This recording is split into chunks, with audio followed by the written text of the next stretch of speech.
Did you know that when someone over 50 starts experiencing frequent leg cramps, one of the first things that can change isn't the muscle itself, but the way they start to sleep? Suddenly, going to bed brings a quiet kind of tension.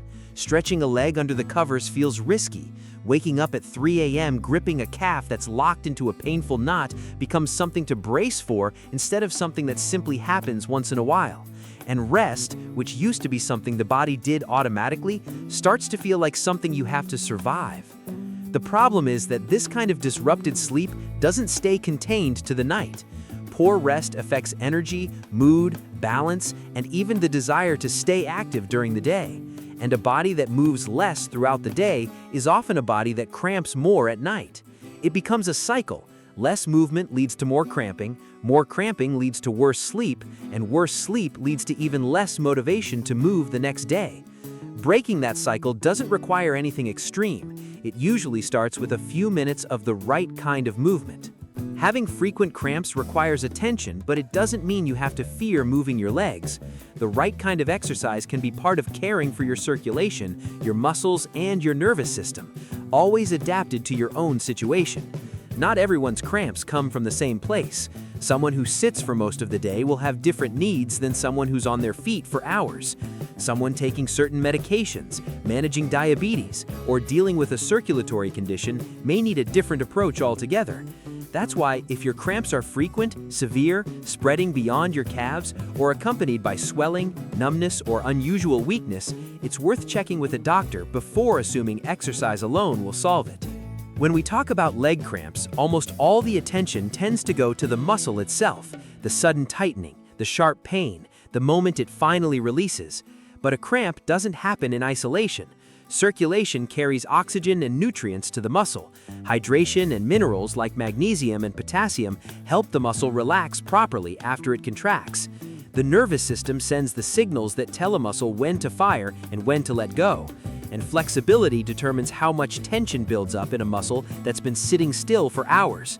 Walking comfortably, sleeping through the night, or simply crossing your legs without worry seem like small things because we barely think about them. Behind each one, though, there's a quiet coordination between blood flow, muscle length, and nerve signaling. Preserving that coordination can matter just as much as any single stretch. That's why the 6 movements in this video serve a purpose that goes beyond simply finishing a routine. Some focus on circulation, gently pumping blood through the lower legs. Others focus on lengthening a muscle that's been shortened by sitting or by years of tightness. And one focuses on building the kind of strength that helps a muscle resist fatigue in the first place, since a tired muscle cramps more easily than a strong one. This isn't about performing a perfect routine or pushing through discomfort.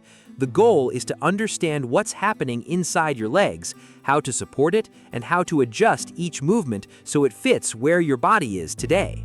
Before we begin, there's something important you should know. These exercises are designed as gentle, controlled movements, but cramps don't affect everyone for the same reason. If you're on medication that affects circulation or fluid balance, if you have a history of blood clots, or if cramps are showing up alongside other symptoms that worry you, check with your doctor or physical therapist first. The idea isn't to fear movement, it's to find the kind of movement that actually supports your body instead of working against it. Let's start with the 6th one. Exercise number 6, toe stretch. There's a part of the leg that rarely gets attention until it starts causing problems on its own, the arch of the foot. Cramps don't always stay confined to the calf. Sometimes they show up in the sole of the foot or curl the toes without warning, often at the exact moment you're trying to relax. As the years go by, the muscles and tendons along the bottom of the foot can lose some of their natural flexibility, especially if most of the day is spent in shoes that don't allow much movement. Sit down comfortably and cross one leg over the opposite knee, resting your ankle gently on top.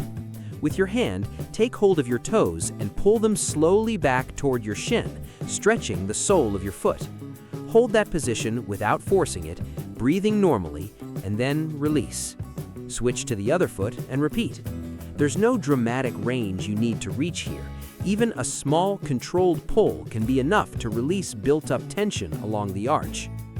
One of the most common mistakes is yanking the toes back quickly, trying to get a fast release the same way you might crack a knuckle. That approach can actually irritate the tissue instead of calming it. The stretch works best when it's slow and sustained, giving the muscle time to lengthen instead of being forced into it.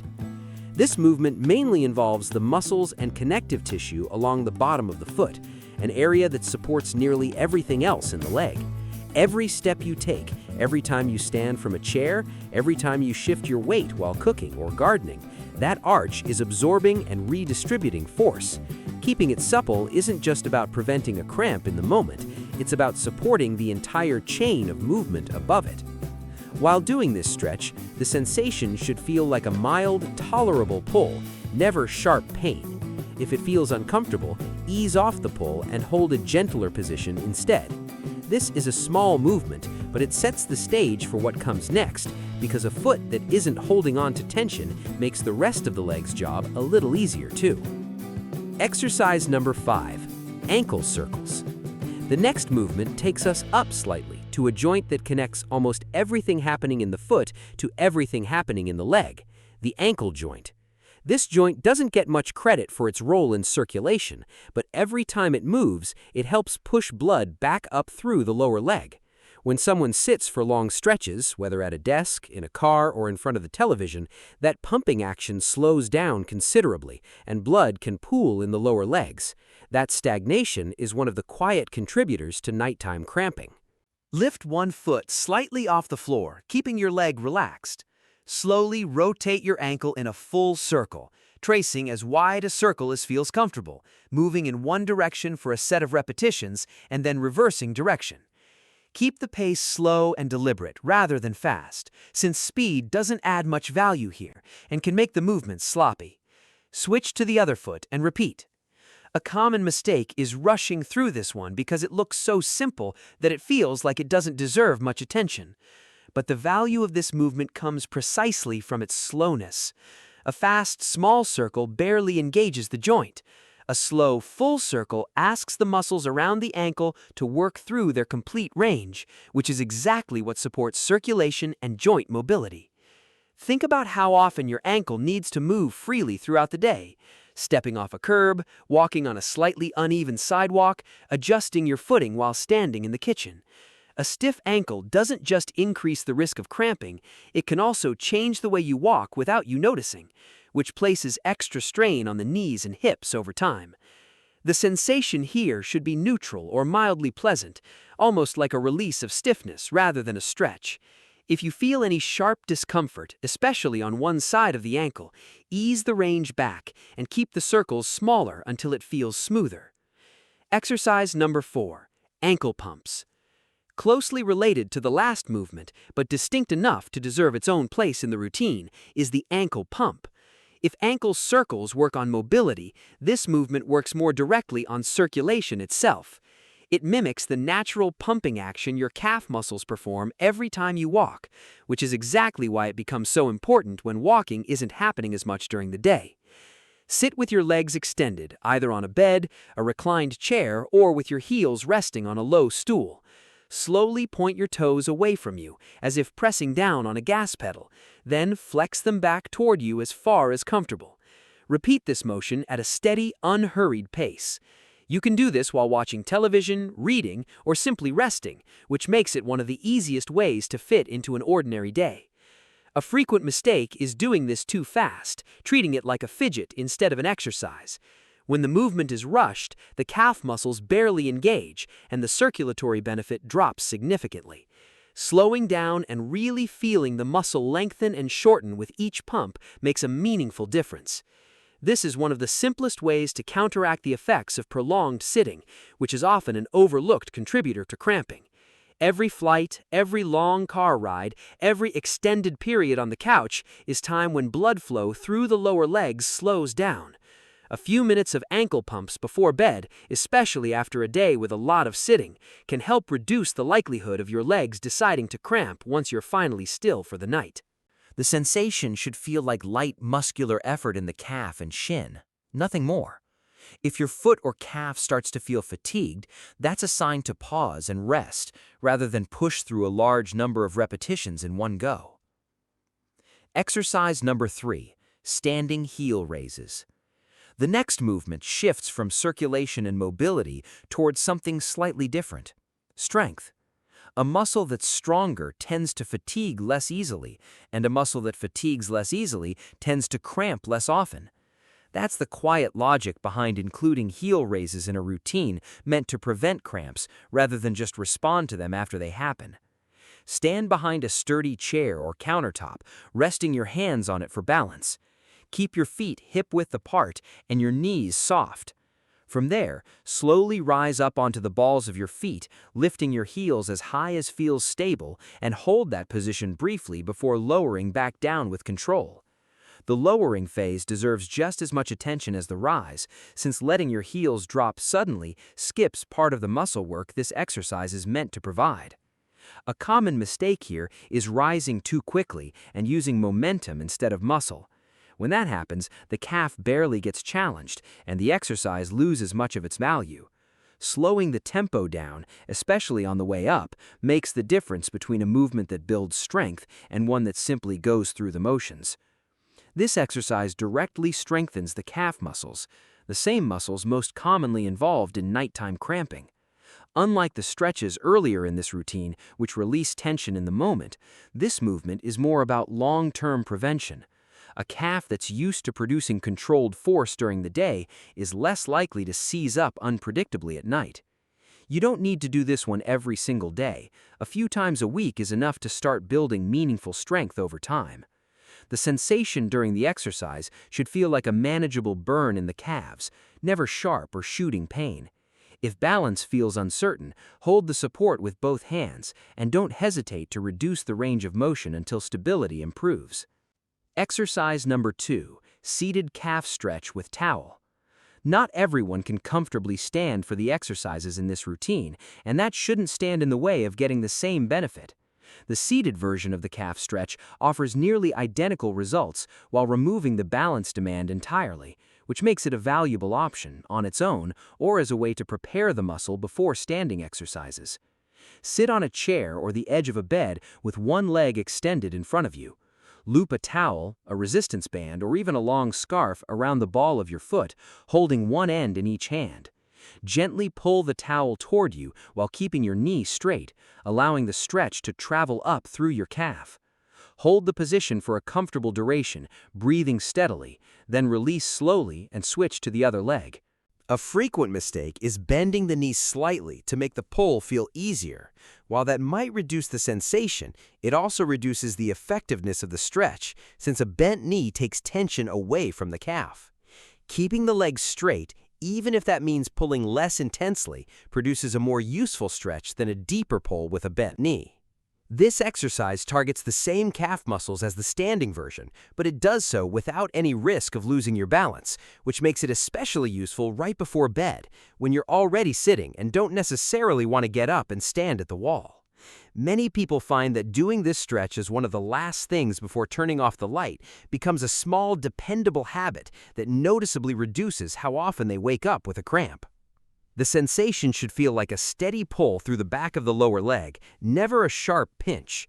If you feel any pain behind the knee itself rather than through the muscle belly, ease off the pull and adjust the angle slightly. Exercise number 1, wall calf stretch. There's a movement that more than any other in this routine tends to make the biggest difference for people dealing with frequent calf cramps, and it happens to be one of the simplest. You've probably stretched like this before without thinking of it as exercise, maybe leaning against a wall while waiting for something, or pausing mid-walk to stretch out a tight leg. While the sensation stays mild, it seems like an unremarkable stretch, but once cramps start interrupting your sleep on a regular basis, its importance becomes obvious. Stand facing a wall with your hands resting on it at about shoulder height. Step one foot back, keeping that back heel firmly planted on the floor, and position your front foot a comfortable distance ahead. Bend your front knee slightly and lean your hips forward toward the wall, feeling the stretch build through the calf of your back leg. Hold that position, then switch legs and repeat. The back heel deserves just as much attention as the lean itself. Many people manage to lean forward but let their back heel lift off the ground in the process. Try to avoid that. Keeping the heel down means the calf muscle stays under a true, sustained stretch as your hips move forward. It doesn't need to be an aggressive lean, it just needs to feel like you're gently guiding your weight forward instead of forcing it. This stretch mainly targets the calf muscles, the same group responsible for the vast majority of nighttime leg cramps. Because it directly lengthens the muscle most often involved, doing this stretch consistently, especially in the evening, can meaningfully reduce how often a cramp has the chance to build up in the first place. If standing at a wall feels unsteady, you can hold on to the back of a sturdy chair or a countertop, keeping the same stepping position with your back heel down. Another option is starting with a shorter step back, since the less distance between your feet, the gentler the stretch will feel. Over time, as your calf becomes more used to the sensation, you can gradually increase the distance and depth of the lean. Each small increase marks a step of progress. Also, pay attention to your front knee as you lean. Let it track in line with your foot rather than twisting inward. There's no need to force a deep stretch on the first attempt. What matters is finding a controlled position where you can breathe normally and hold steady, rather than one that leaves you tense and unstable. Now, think about what this movement really represents. You're not just stretching a muscle to feel looser for a few minutes. You're directly addressing the tightness that so often builds up during the day and turns into a cramp the moment you finally lie down and relax at night. When a stretch mirrors the exact problem you're trying to prevent, it takes on a different kind of meaning. And that's why this movement can be one of the most valuable in the entire routine. Not because it's magic, and not because there's a specific number of seconds that guarantees a cramp-free night. Its value lies in giving your calf a chance to release the tension it's been holding on to all day. If your cramps have been showing up almost every night, this stretch, done consistently before bed, can become the turning point. If your cramps are already occasional, it can become the habit that keeps them that way. These 6 exercises tell a fairly simple story. The toe stretch and ankle circles release tension and support circulation in the feet. The ankle pumps counteract the effects of a day spent sitting still. The heel raises build the kind of strength that helps a muscle resist fatigue in the first place. And the 2 calf stretches, seated and standing, directly target the exact tightness most responsible for that painful jolt in the middle of the night. A few consistent minutes with this routine can be the difference between bracing for a restless night and actually looking forward to sleep. If you're interested in learning how to move and take care of your body after 50 in a simple, mindful, and practical way, subscribe to this channel. This isn't just about doing exercises, it's about understanding why we do them and how to turn a few minutes of movement into a tool for a body that feels a little more at ease every day.